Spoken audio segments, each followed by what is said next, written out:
चाहे हम एसईओ की बात करें, गूगल एड्स की बात करें, फेसबुक एड या फिर इंस्टाग्राम रील्स की बात करें, हम हमेशा कस्टमर, क्लाइंट, यूजर, रीडर इन्हीं सब की बातें करते रहते हैं।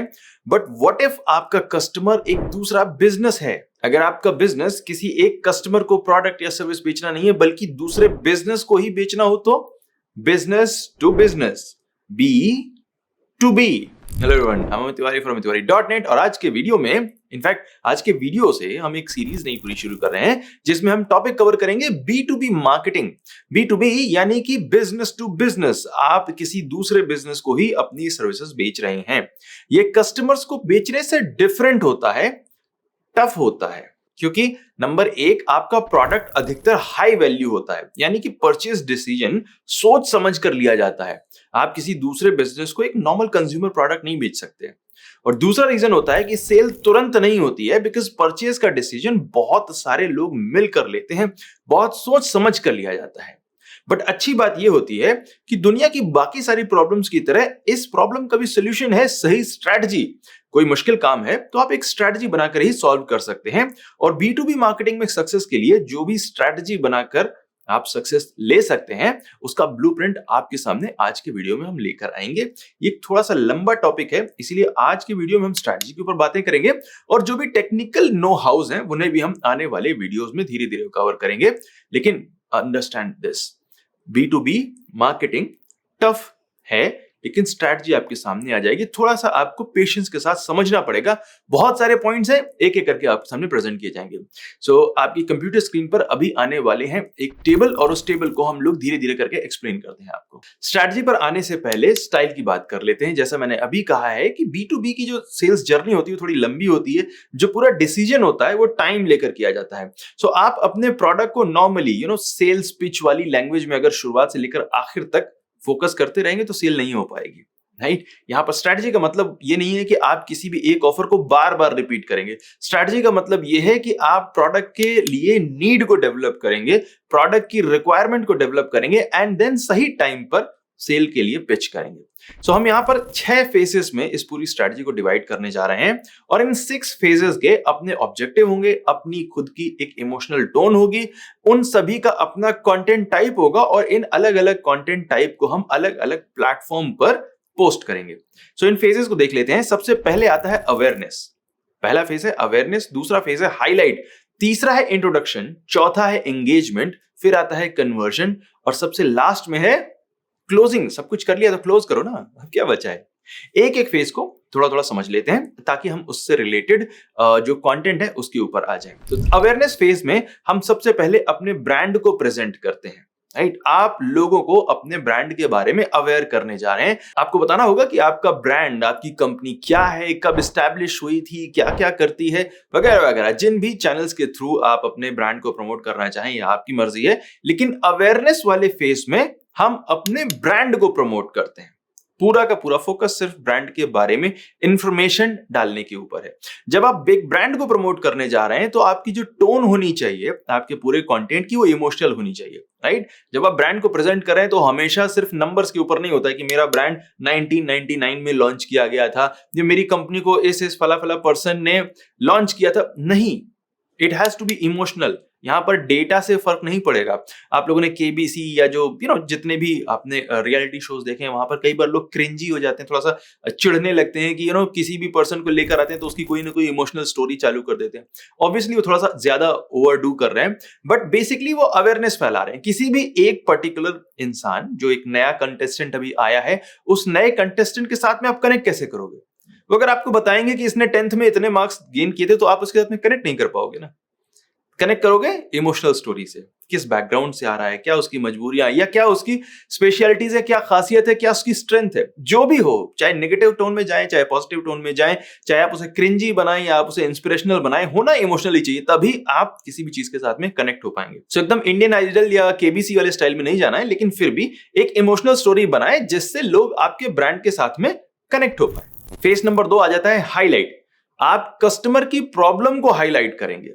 आप जो भी प्रोडक्ट या सर्विस सेल करने जा रहे हैं, इस स्ट्रेटजी को यूज करके, वो किसी ना किसी प्रॉब्लम को ही सॉल्व करता है, राइट? मे बी आपकी कंपनी बहुत अच्छी एलईडी लाइट्स बनाती है, तो प्रॉब्लम क्या है? अभी राइट नाउ कस्टमर आपके जो भी लाइट्स अपने ऑफिसेज में, अपनी बिल्डिंग्स में, अपनी फैक्ट्रीज में यूज कर रहे हैं, वो या तो ज्यादा टाइम तक नहीं चलती हैं, या तो वो कोई ना कोई दूसरी प्रॉब्लम्स क्रिएट करती रहती है। मे बी इलेक्ट्रिसिटी ज्यादा कंज्यूम करती है, मे बी उनको इंस्टॉल कराना टफ है, मे बी उनकी कॉस्ट ज्यादा है। कुछ ना कुछ प्रॉब्लम तो जरूर होगा जिसको आपका प्रोडक्ट सॉल्व करता है। उस प्रॉब्लम को हाईलाइट करना है इस फेज में। ब्रांडिंग आपने कर ली, अब हमें सिर्फ प्रॉब्लम को, जो कस्टमर की प्रॉब्लम है, उसको हाईलाइट करना है। अपनी प्रॉब्लम को हाईलाइट नहीं करना है। आपको ये नहीं बताना है कि मेरी मार्केटिंग के क्या चैलेंजेस हैं, या मेरा प्रोडक्ट जब मैं सेल करने जाता हूं तो क्या प्रॉब्लम्स आती हैं, क्योंकि आपकी प्रॉब्लम से आपके कस्टमर का लेना देना है नहीं खास। कस्टमर का जो वास्ता है वो उसकी अपनी प्रॉब्लम से है, और आप मार्केट करना चाह रहे हो, आपको कस्टमर तक पहुंचना है, उसके साथ में जो है वो कनेक्ट बनाना है, तो आपको कस्टमर की प्रॉब्लम को हाईलाइट करना होगा। यहां पर जो आपके कंटेंट का टोन होगा ना, वो रिलेटेबल होगा, डिबेटेबल नहीं होना चाहिए, इमोशनल भी नहीं रखना है, क्योंकि कस्टमर की प्रॉब्लम जेन्युइन है, जिसके लिए वो पैसा खर्च करेगा आगे जाकर, राइट? आखिरी 2 स्टेजेस में वहां पर जाकर पैसा खर्च करेगा। लेकिन पैसा खर्च करने से पहले उसे यह पता होना चाहिए कि आप उसकी प्रॉब्लम के साथ में रिलेट कर पा रहे हैं, क्या रिलेटेबल है आपका कंटेंट। अगर हम सेम एलईडी लाइट वाला एग्जांपल लेकर चले, तो आप अपने कंटेंट में एक बहुत डिटेल रिपोर्ट डाल सकते हैं, जहां पर आप बता सकते हैं कि लास्ट 5 सालों में, या 2 सालों में, या 10 सालों में जो आपकी इंडस्ट्री है, या जो क्लाइंट की इंडस्ट्री है, उसके अंदर क्या क्या चेंजेस आए हैं, लाइट के यूजर्स में क्या क्या चेंजेस आए हैं, और जो नए लाइटिंग सोल्यूशन है वो किस तरह से 20% या 30% इलेक्ट्रिसिटी का कंजम्पशन कम करते हैं, या जो उनका इंस्टॉलेशन है वो कितना कम टाइम इंडस्ट्रीज को बंद रखता है। मतलब जो भी आपके कंटेंट का टाइप है, उसमें डेटा ज्यादा होना चाहिए, और वो कस्टमर की प्रॉब्लम को एक्चुअली में बाहर निकाल कर लाता। तीसरा स्टेप है इंट्रोडक्शन। नॉर्मली इंट्रोडक्शन सबसे पहले होता है, लेकिन ये B2B स्ट्रेटजी है, यहां पर इंट्रोडक्शन आ रहा है तीसरे स्टेप पर, जहां पर आप अपने सॉल्यूशन को इंट्रोड्यूस करेंगे। कस्टमर आपके ब्रांड के बारे में जान गया, उसे यह पता लग गया है कि आप उसकी प्रॉब्लम को जानते हैं, लेकिन अब बारी है आपको अपना सॉल्यूशन देने की, राइट? आपने ये बता दिया कि कस्टमर को राइट नाउ क्या प्रॉब्लम है, लेकिन उसका सॉल्यूशन आपके पास क्या है। दुनिया में जो सिर्फ प्रॉब्लम बताता है उसे नेगेटिव कहा जाता है, जो सॉल्यूशन बताता है उसे बहुत सारे नाम दिए जाते हैं। कभी वो नेता हो जाता है, कभी वो बाबा हो जाता है, कभी वो गुरु हो जाता है, कुछ भी हो जाता है, लेकिन जो सॉल्यूशन देता है उसी को ये सारे टाइटल मिलता है। जो सिर्फ प्रॉब्लम बताता रहता है उसे क्रिटिक बोल सकते हैं, उसे नेगेटिव पर्सनालिटी बोल सकते हैं, राइट? तो अब बारी है आपकी सॉल्यूशन देने की। सॉल्यूशन वाला जो कंटेंट है ना, इसका जो टोन है वो इंफॉर्मेटिव होना चाहिए। इंफॉर्मेटिव मतलब आप जो अपना सॉल्यूशन, अपना प्रोडक्ट या अपनी सर्विसेज बता रहे हैं, उसकी सारी यूएसपीज को खोलकर एकदम बताइए। कैसे आपका प्रोडक्ट काम करता है, कैसे आपकी सर्विस काम करती है, क्या उसकी स्पेशलिटीज हैं, क्या उसके अंदर बेनिफिट्स हैं, क्या वो कॉस्ट उसकी ज्यादा कम है, या उसके फीचर ज्यादा है, या आपके प्रोडक्ट की जो लाइफ है वो बहुत ज्यादा अच्छी है, किस तरह से वो आपके क्लाइंट की जिंदगी को, उनके बिजनेस को बेटर बना सकता है, राइट? इसके बाद 4th स्टेप आता है एंगेजमेंट। इंट्रोडक्शन हो गया है, अभी भी सेल नहीं होगी, एंगेजमेंट करेंगे। एंगेजमेंट का मतलब यह है कि आपको अपने प्रोडक्ट का एक फ्री डेमो, ट्रायल, कोई सैंपल, कोई भी एक ऐसा ऑप्शन देना पड़ेगा जिसमें कस्टमर, क्लाइंट आपके प्रोडक्ट को ट्राई कर सके बिना किसी दाम के। आप भी जब भी किसी भी एक नए टूल को ट्राई करते हैं, फॉर एग्जांपल लेट्स से आपको WP रॉकेट को यूज करना है, आप क्या चाहते हो कि हमें ट्रायल मिल जाए, राइट? अगर आप सेमरश को यूज करना चाहते हैं तो आप क्या चाहते हैं कि आपको ट्रायल मिल जाए। अगर कभी कोई भी प्रोडक्ट या कोई भी सर्विस आपको फ्री ट्रायल नहीं देती है, डेमो नहीं प्रोवाइड करती है, तो आप अनसेटिस्फाइड फील करते हो, यू डोंट लाइक दैट। बहुत सारे लोग WP रॉकेट के बारे में मुझे लगातार फीडबैक देते रहते हैं। बहुत सारे ऐसे प्रोडक्ट हैं जो ट्रायल नहीं प्रोवाइड कर रहे हैं और लोग उससे सेटिस्फाइड नहीं होते हैं। उस ट्रायल की कमी को वो लोग पूरा करते हैं no question ask money back guarantee के जरिए, कि भाई हम ट्रायल नहीं दे रहे हैं, लेकिन आप हमारा प्रोडक्ट यूज करो पे करके, अगर आपको नहीं अच्छा लगता तो हम कोई क्वेश्चन नहीं पूछेंगे, पैसे वापस कर देंगे। ये उनका तरीका है। और वो ऐसा क्यों करते हैं, वो कभी हम लोग जब SaaS मार्केटिंग वाला सीरीज लेकर आएंगे तो उसमें बात कर लेंगे, बिकॉज वो SaaS मार्केटिंग के अंदर का मॉड्यूल है। लेकिन अगर आप B2B सेल में हैं, B2B मार्केटिंग में हैं, तो जो भी प्रोडक्ट या सर्विस आप प्रोवाइड कर रहे हैं उसका ट्रायल या डेमो या ऑफर कुछ ना कुछ आपको प्रोवाइड करना पड़ेगा, ताकि आप लोगों को अपने प्रोडक्ट के साथ में इंगेज कर सकें। यहां पर ट्रायल के साथ में जो आपका कंटेंट है, अगेन कंटेंट बार बार मैं बोल रहा हूं क्योंकि मार्केटिंग में कंटेंट तो लगातार चाहिए ही होगा। ये कंटेंट परसुएसिव होना चाहिए। आपने ध्यान दिया होगा कि अभी जब थर्ड फेज में मैंने प्रोडक्ट को इंट्रोड्यूस कराया तो मैंने कहीं पर भी ये नहीं बोला कि आपको कंपेटिटर के प्रोडक्ट के साथ में कंपैरिजन करना है। मैंने इंफॉर्मेशन बोला था, कंपैरिजन नहीं बोला। अब कंपैरिजन वाला कंटेंट हम फोर्थ स्टेज में करेंगे, एंगेजमेंट में। जब आप अपना ट्रायल दे रहे हैं तो आपको अपने जो कंपेटिटर के प्रोडक्ट हैं या जो डायरेक्ट कंपेटिटर्स की सर्विसेज हैं उनके साथ में कंपैरिजन करना है। लोगों को बताना है कि आपका प्रोडक्ट कंपेटिटर के प्रोडक्ट के कंपैरिजन में अच्छा क्यों है, क्या बेटर है, क्या आपके प्रोडक्ट की लाइफ बेटर है, क्या आपके प्रोडक्ट से कस्टमर की लाइफ बेटर हो जाने वाली है, क्या बजट बहुत ज्यादा अच्छा है या वारंटी बहुत ज्यादा अच्छी है या गारंटी बहुत ज्यादा लंबी है, क्या है स्पेशलिटीज। जो भी स्पेशलिटीज हैं उनको खोद खोद कर बाहर निकालना है और बताना है ताकि आपके क्लाइंट्स आपके कंपेटिटर के कंपैरिजन में आपको पिक करें। अगर वो ऑलरेडी कंपेटिटर्स के प्रोडक्ट को सर्विसेज को यूज कर रहे हैं तो एटलीस्ट आपका ट्रायल तो लें, राइट। फिफ्थ स्टेज आ जाती है, हम लोग लास्ट फेज में आ रहे हैं। फिफ्थ स्टेज है कन्वर्जन। कन्वर्जन में हम ऑफर देते हैं सीधे, राइट। ये प्रोडक्ट इतने प्राइस का अवेलेबल है, हम 30%, 40%, 50% जो भी ऑफर देना चाहते हैं आप ऑफर देंगे। आपके कंटेंट का टोन जो है ना वो कन्विंसिंग होना बहुत जरूरी है। अगर आपका ऑफर कन्विंसिंग है तभी लोग उसके ऊपर फोकस करेंगे। कई बार बहुत सारे बिजनेसेस अपनी मार्केटिंग स्ट्रेटजी में 10%, 15% कंटेंट में बहुत ज्यादा यूज करते हैं, लेकिन लोग फिर भी उसके ऊपर फोकस नहीं करते, लोग फिर भी उनका ऑफर लेते नहीं। क्यों नहीं लेते हैं?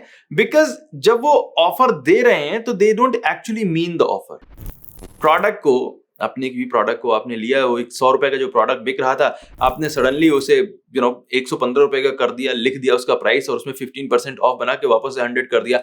कस्टमर उल्लू नहीं है, उन्हें पता है अच्छी तरीके से कि इसका प्राइस क्या चल रहा था ऑलरेडी। बिकॉज आप अपने कंपेटिटर से ज्यादा प्राइसिंग कर नहीं सकते और आपका कंपेटिटर ऑलरेडी उन्हें बेटर प्राइसिंग दे रहा है, जो फाइनल प्राइसिंग हो सकती है, रियल वर्ल्ड प्राइसिंग हो सकती है। तो you can't make fake offer.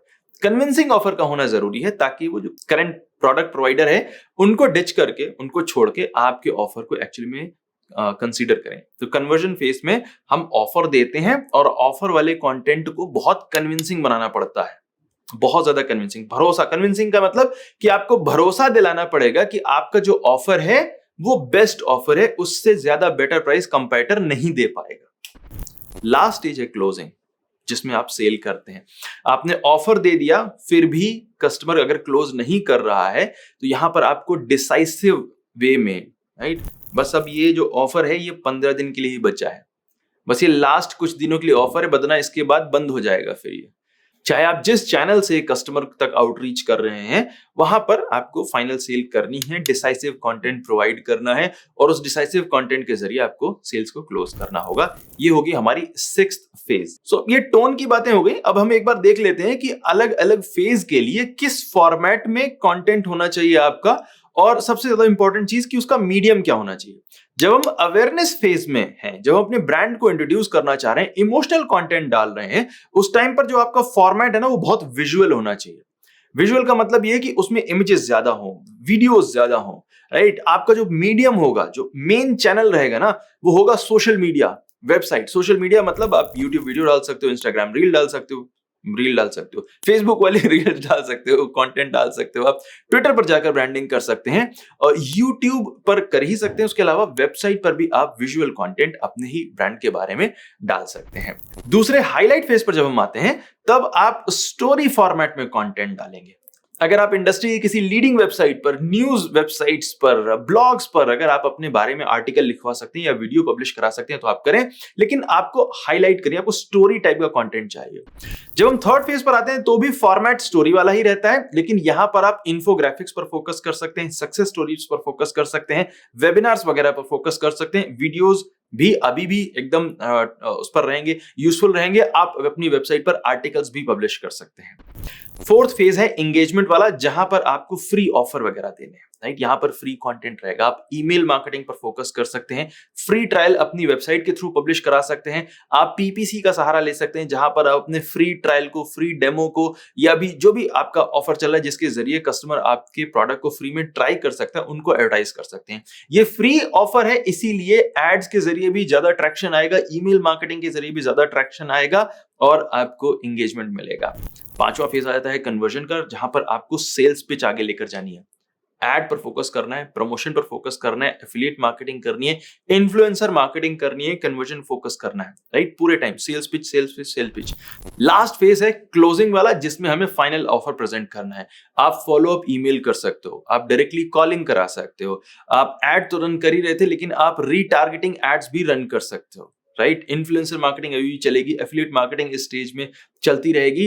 Any how do any medium, use any medium, but you have to close the sale in this particular format. So ये है वो कंप्लीट ब्लूप्रिंट जिसमें आप एकदम टोटली अनअवेयर पर्सन को, जिसको आपके ब्रांड के बारे में पता ही नहीं था, उसे प्रोडक्ट सेल कर सकते हैं।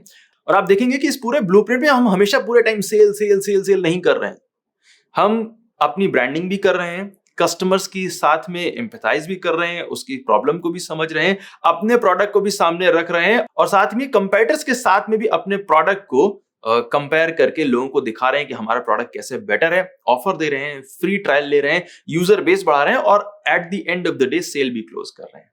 ये होती है स्ट्रैटेजी जिसमें हर एक एंगल से आप कस्टमर्स को अटैक करते हैं। नॉट अटैक, शायद ज्यादा नेगेटिव वर्ड है, बट आप कस्टमर को हर एक एंगल से अप्रोच करते हैं और सेल्स को क्लोज करते हैं। आगे आने वाले कुछ वीडियोस में B2B मार्केटिंग के और भी बहुत सारे चीजों के ऊपर, बहुत सारे पॉइंट्स के ऊपर हम लोग फोकस करेंगे। कमेंट सेक्शन में बताइए कि आप B2B मार्केटिंग की किस एक पर्टिकुलर प्रॉब्लम को सॉल्व करना चाहते हैं, उसके बारे में जानना चाहते हैं। मिलते हैं आपसे अगले वीडियो में। Thank you so much watching this video. My name is Amit Tiwari from tiwari.net and I will see you next time. Take care.